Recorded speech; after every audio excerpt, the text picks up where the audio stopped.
Yo, Bakayalo, Kono Yalo, et oui, on se retrouve pour un premier résumé du chapitre 1099 de One Piece. Mais avant de commencer ce petit résumé, instant auto-promo, mais bien évidemment, mon manga Wolfus qui sort le 31 janvier 2024, ça fait depuis un mois, plus d'un mois, je sais plus combien de mois que j'en parle effectivement, donc n'hésite pas à le noter sur ton agenda. Wolfus, mon manga qui sortira sur Manga Draft le 31 janvier, regarde-le, ce sera gratuit et légal. Donc les amis, je sais que vous êtes venus exprès pour regarder le résumé du chapitre 1099 de One Piece parce que l'agent secret des États-Unis d'Amérique du Nord, il refait parler de lui. Il est derrière Oda qui a des problèmes de santé et lui il est là en train de s'infiltrer, ni vu ni connu. Il est là, tac, je regarde le résumé, je vous le fais parvenir, donc on va le regarder évidemment.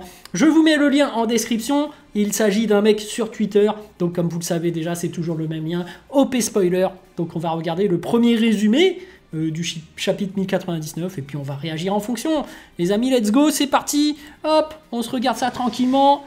Mini résumé sur le chapitre 1099, pacifiste. Donc le titre c'est pacifiste, donc on sent que ça va parler de Kuma évidemment, parce qu'il n'y a que lui qui est pacifiste. Il est même miskin, hein, disons-le, il subit tellement que pacifique jusqu'au bout, alors qu'on le cherche sans arrêt, mais bon, on va voir si ça parle vraiment de lui.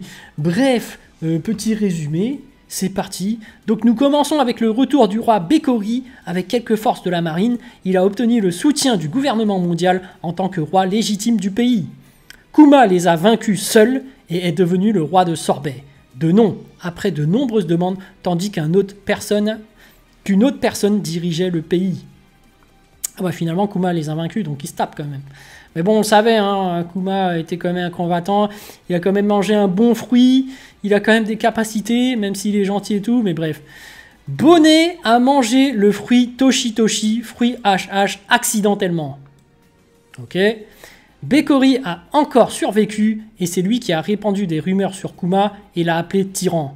Pff, voilà, mais on le sait très bien que c'est pas un tyran. Kuma, il est gentil, on l'a vu son flashback, c'est pas possible.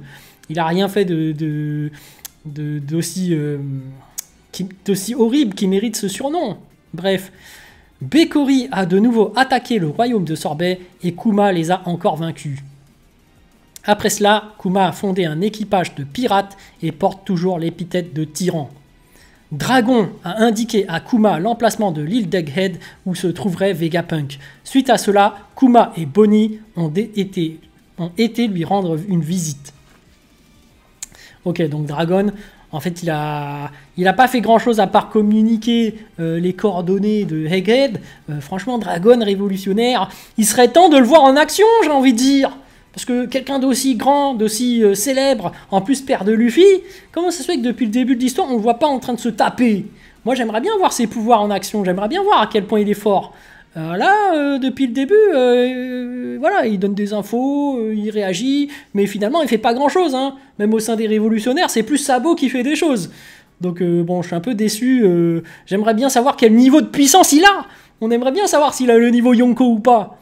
Moi, je suis persuadé que oui, mais on aimerait bien le voir en action, quoi. Bon, bref, je suis un bandeur de puissance, et oui, vous le savez, hein, voilà.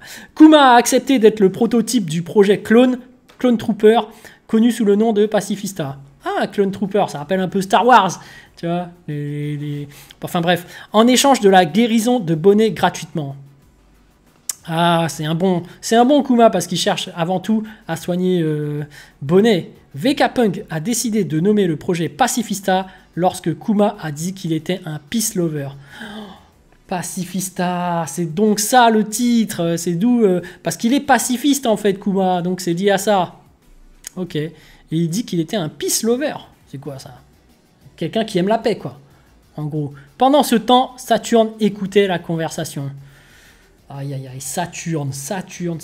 Et les amis, c'est déjà la fin du premier résumé du chapitre 1099. Bah, il se passe pas tant de choses que ça, mais l'histoire continue. Donc les amis, moi j'attends de voir la suite avec impatience. Mais voilà, on a déjà un petit résumé, on attend le résumé complet avec plus de choses. Et puis après, moi vous le savez, je lis pas les chapitres. Donc je regarde que les résumés, je regarde ça en light novel, comme vous pouvez le voir, en roman One Piece. Donc, mais je trouve ça beaucoup plus intéressant en roman parce que Oda, je trouve qu'il dessine trop mal, mais chacun a son opinion. Mais je le rappelle, théorie comme d'habitude, le One Piece c'est le chapeau de paille. et Mihawk est le second de Shanks. Je le rappelle à chaque vidéo, il est important de le répéter, mais voilà, petite théorie, et dès que ça arrivera et que je me serai trompé, certainement, bah, j'arrêterai les vidéos One Piece. Non, je déconne. Évidemment, je ferai d'autres vidéos sur autre chose, comme je le fais toujours, mais voilà. Allez, sur ce, je vous dis donc à plus dans le bus, ou plutôt à plus tard dans le car, ou plutôt à bientôt dans le bateau.